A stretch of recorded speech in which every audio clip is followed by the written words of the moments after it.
Everyone, and welcome to this week's episode of The Unstoppable Entrepreneur. I'm really excited to have with me here Shelia Butler of Successful Women Talk, who's going to share with us her experience working in startups as well as running her own web TV show. Welcome, Sheila. I'm really excited to have you here. Hi, Cindy. Thanks for having me. I appreciate it.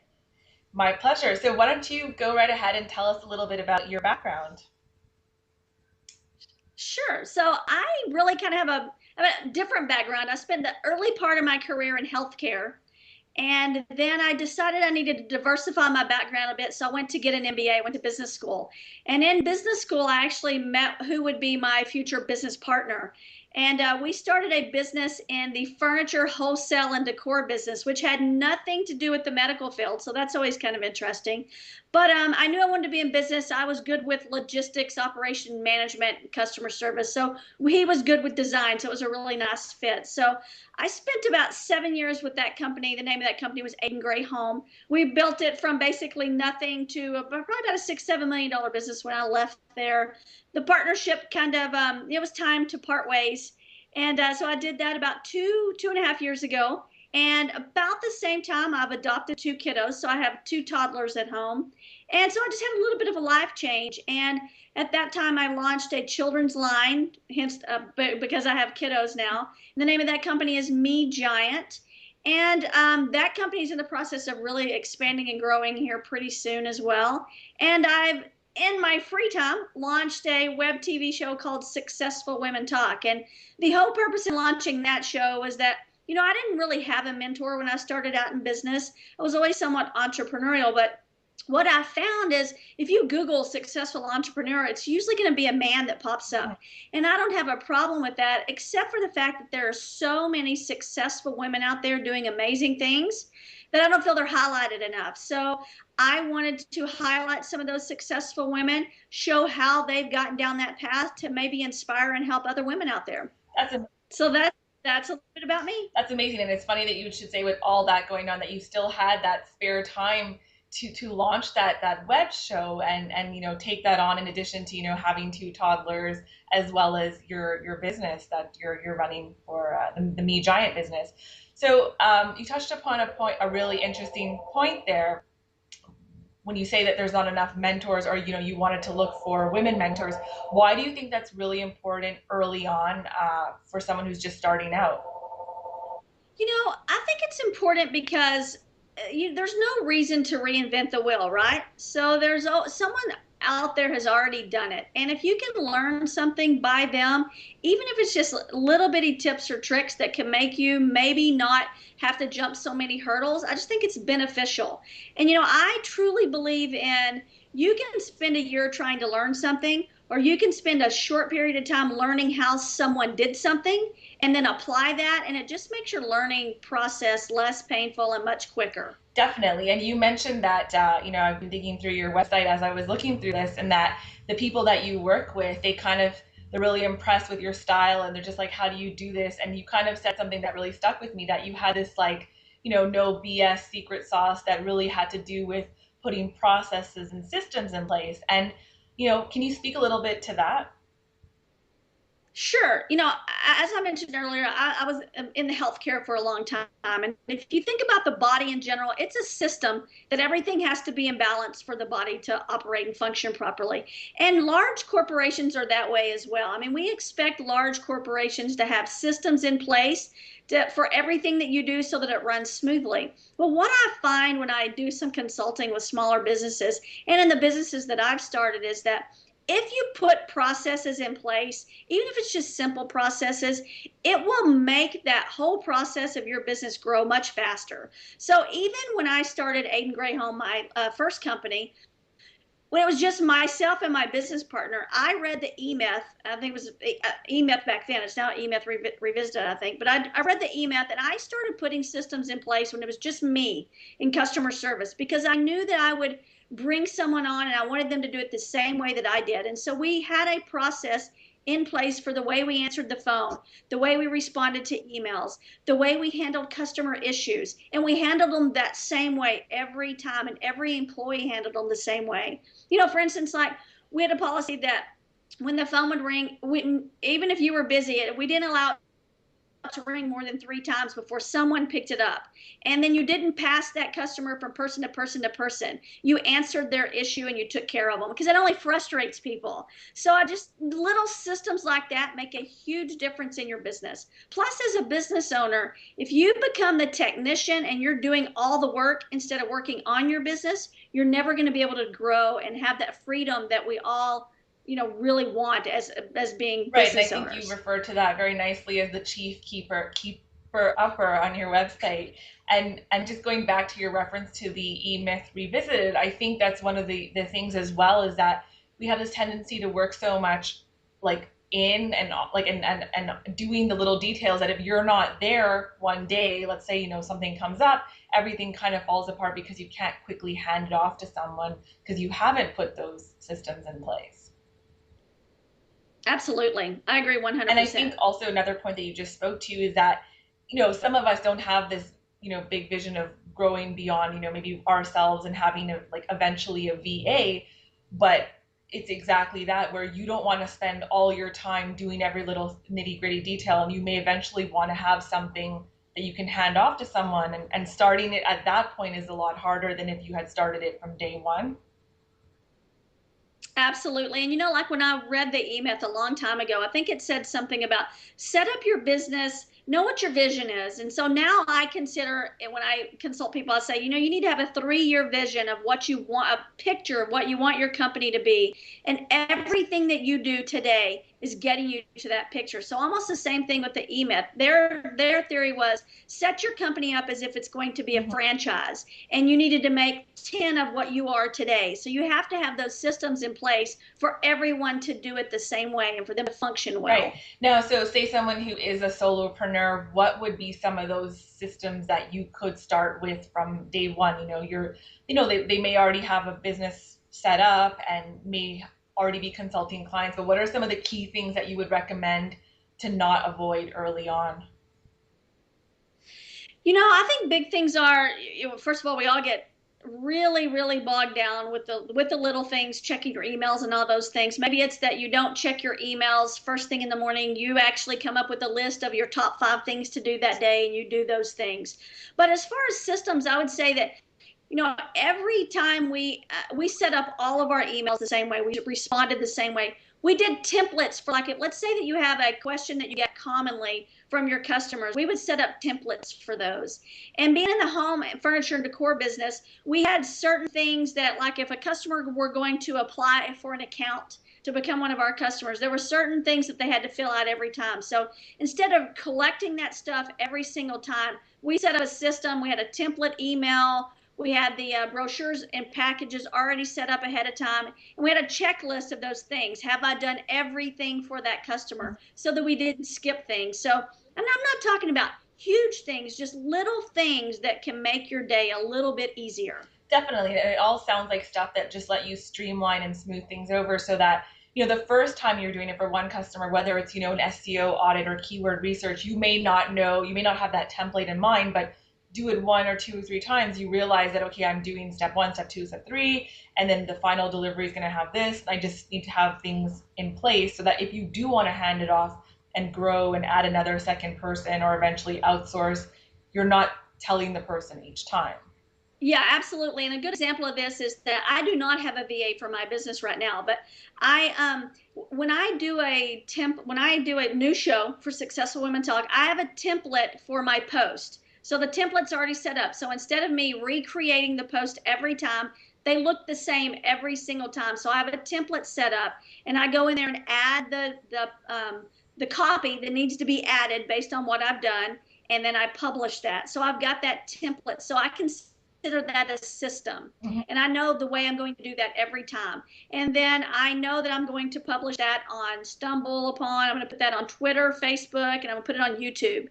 And I have a document that already has all the tags that I'm going to use in YouTube. So I already have that body, that copy already done. So I don't recreate it every time. It's just a system that I have to make sure that I've done those things. Exactly. And I think it's one of those things that you have to do a couple of times before that system actually forms, and you find yourself going, oh, okay, this is working out. So if you do decide to get that VA, it's going to be pretty obvious, and like just hand it over. You're not going to have to work together to create that process. Absolutely. Just signing. And I use, I'm sorry, No. I didn't mean to.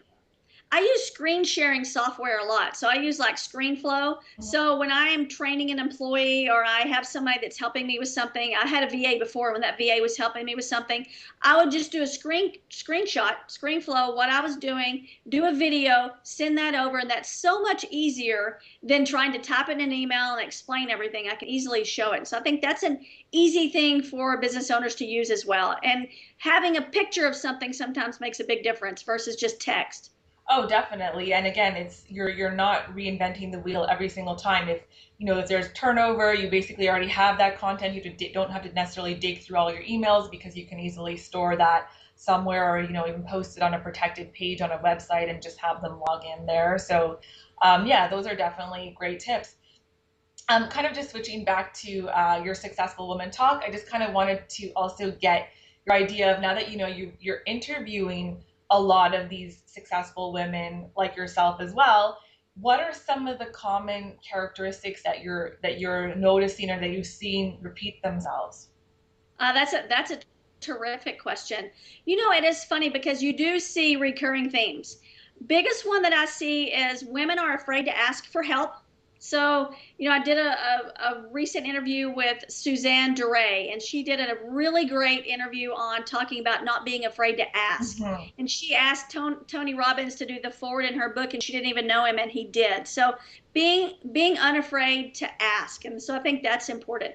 The next thing that I see recurring a lot is networking and really connecting with others in your field. Even if you kind of maybe consider them competitors, maybe they're really not, if you really narrow down your market and your niche down really well. But networking with those people and building those relationships. I think those are the two biggest things that I see. So those are the themes that are coming up over and over with anyone that's successful. The sort of, whether you're doing business online or offline, those things are still going to be important. Building the relationships, finding people in your niche who are going to help you grow. Like, you can't go at it alone, essentially. Absolutely. And you know what? The biggest thing I always try and ask every one of the ladies that I interview, the very end, is if you had someone, or if you were in your shoes 2 years ago, what advice would you give that lady? And it's always, don't be afraid to try. Just try it. Even if it doesn't work, it's not a failure. You're building character. There's those stepping stones for your next venture. So don't be afraid. Just get out there and try it. If it doesn't work, try something else. Women run households. They take care of their kids. They take care of the budget. They take care of their husbands or their partner. And they're really running businesses successfully. You can do it. And most people have a talent that they take for granted. Maybe they don't even know that their skill sets, that they take it for granted. Like, I had someone tell me the other day that when I was helping them, I was doing some business consulting, and they're like, you're like you're a superhero when it comes to this. How do you understand all that? And to me, it's just kind of all those systems and putting things in place just makes sense to me. I went into a business and it took them, I was looking at them getting an order in and getting out the door, and it was like 21 steps for one order. So we narrowed that down to about 5 steps. And those were steps that had someone with a different perspective and insight not seen. It was working. Their 20 steps was working, but it wasn't very efficient. Right. So it's just helping people see those efficiencies. And to me, it's second nature. But so, everyone has a gift. Figure out what your secret sauce is, figure out what your gift is, and don't be fearful to try it. That's amazing advice, and I think it takes me back to kind of a point that you mentioned early on, was that you kind of dove into an industry that was completely different from your actual education. You went from, let's say, the health industry to the furniture industry, and you made that leap. Is that just, how did that happen? Well, if you've heard like the whole thing, fake it until you make it. No. So I knew nothing about the furniture industry at all. And so my business partner at the time, he did a lot to help me understand that market. But what I found, and I find this in every industry, is that it doesn't really matter what you're selling if you're passionate about what you're doing. Mm-hmm. So I learned the industry just by trying it. But what I found that helped me the most was, I'm a people person, and treating people well and having great customer service, it goes a long way. And I think that's how I learned the industry. I just learned the concepts of the industry, and then I applied the same things that I've done to when I was in healthcare, treating people like I want to be treated, and exceptional customer service, and having good design and products. So it was pretty easy when we looked at it that way.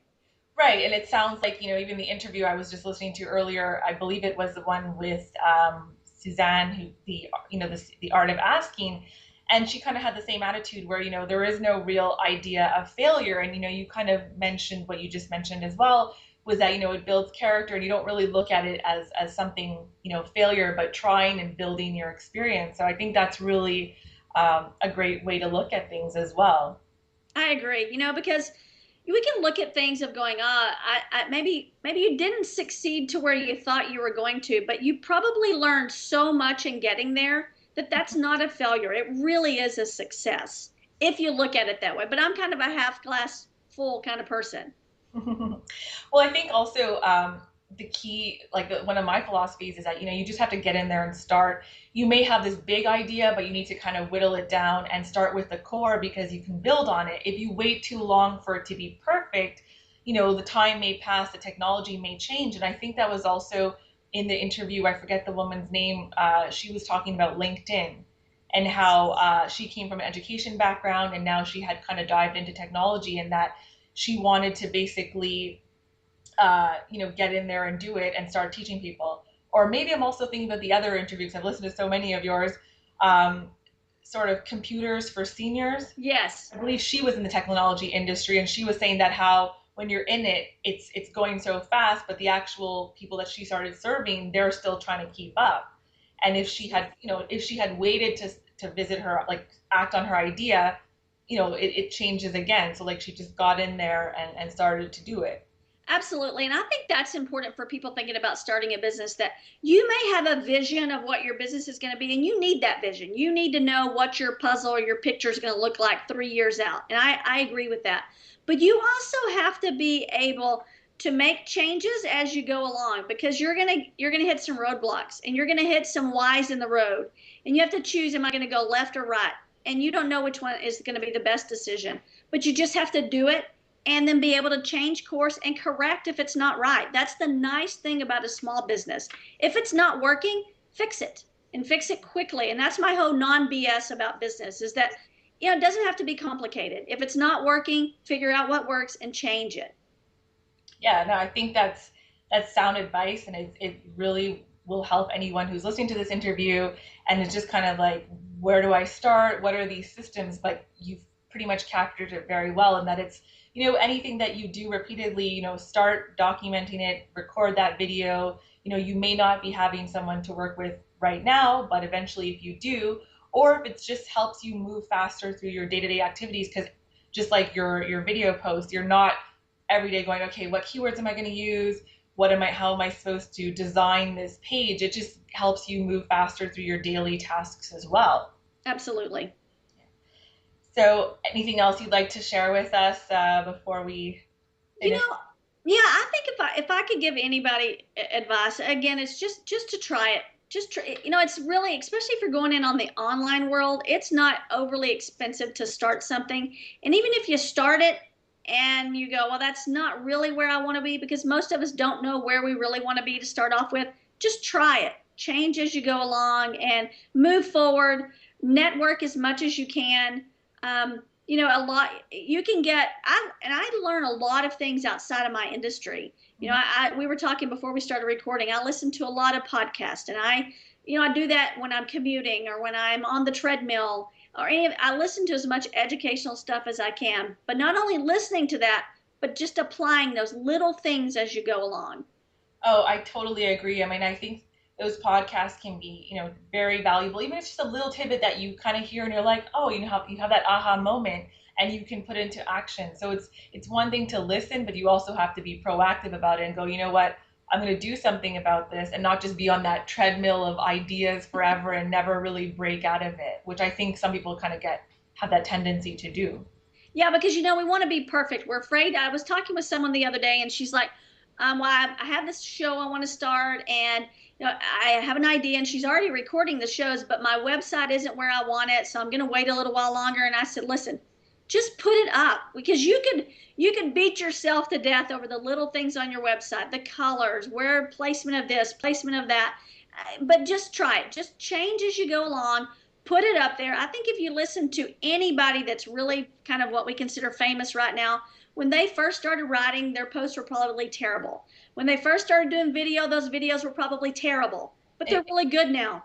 yeah, it's a process. And I mean, it's the same thing I tell clients that I coach who are like hesitant to hit publish on that first blog post. I'm like, I hate to break it to you. Unfortunately, all the web's traffic is not going to get rerouted to your blog tomorrow. It's a process, it's a journey, and you have to start improving it and start going through it. And it's not just going to be perfect from day one. You have to allow those flaws to be out there. And I think people are pretty forgiving. They want to see that human side of you. I don't think they're looking for that, perfect HD movie when they come, land upon your web TV show. So where can we find you online, Sheila, if we want to connect with you? Absolutely. The best place to connect would be on the website at www.successfulwomentalk.com. And from there, you can link up to the Twitter and the Facebook account. But check out the interviews, and any way that we can support women, I think we can all gain insight from highlighting other women. I think there's a movement going on, and it's extremely exciting. I'm glad to be a part of it. That's awesome. Well, thank you so much for your time and the very valuable insights that you've shared. And I look forward to, watching more episodes of your show and connecting with more awesome women. Thank you, Sandy. Have a great day. Thank you. You too. Bye-bye.